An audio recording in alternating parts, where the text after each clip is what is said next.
Well, good afternoon, everyone. Good afternoon.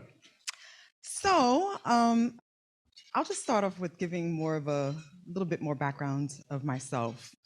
Um, at an early age, I discovered that writing was my passion. English was my favorite subject in school, and my multicultural upbringing manifested my interest in exploring the world. Thank you. So my introduction to the DMV area dates back to college, where I went to the University of Maryland at College Park. Any Terrapins in the room? Are you a Terrapin? With the goal of becoming a broadcast journalist slash anchor. But even then, at the time, I've always had a passion for Africa. But instead, after college, I started a very unconventional career path that led myself into fashion, entertainment, lights, camera, action, and working for brands such as BET Networks, as well as Gianni Versace. That had me return back to New York, then transitioning to Los Angeles, California. And then I also landed an international career opportunity to work in Cape Town, South Africa. At the time, Cape Town was one of those leading markets for film and fashion on the continent. And for me, it was really a dream come true because Cape Town was on my bucket list of countries. But being the product of a Christian mom, an Afro-Latina mom as well, born and raised in New York, and my father is from Conakry, Guinea, West Africa, and innately developed a interest in cultural diplomacy and a love for people. And I used that as an opportunity to really educate a lot of Cape Townians on the diversity of what it means to be a Black American, but also part of the global Black diaspora. And so with my American accent, I just chuckled on away outside of my day-to-day entertainment and fashion experiences on really learning the culture and understanding people. And in those sometimes moments, there were some really tough conversations, hard moments where it clearly showed the remnants of apartheid and that the mindset and mentality still took time to evolve.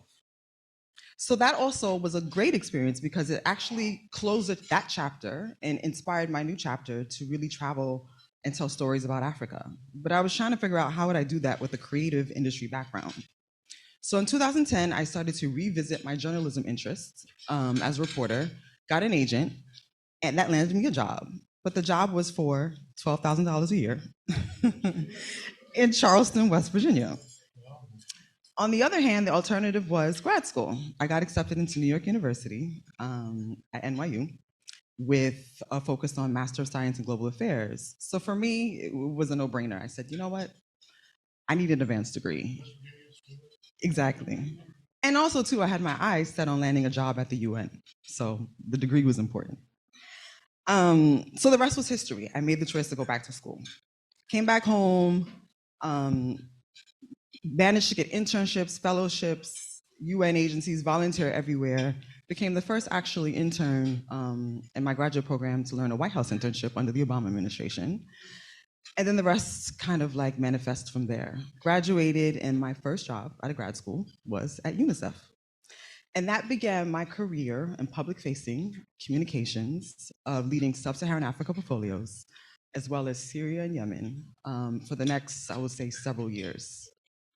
With my heart still kind of wanting to expand my career goals, I got recruited back to DC in 2015 and landed my first job in the DMV area with the leading development agency in the world, United States Agency for International Development, USAID.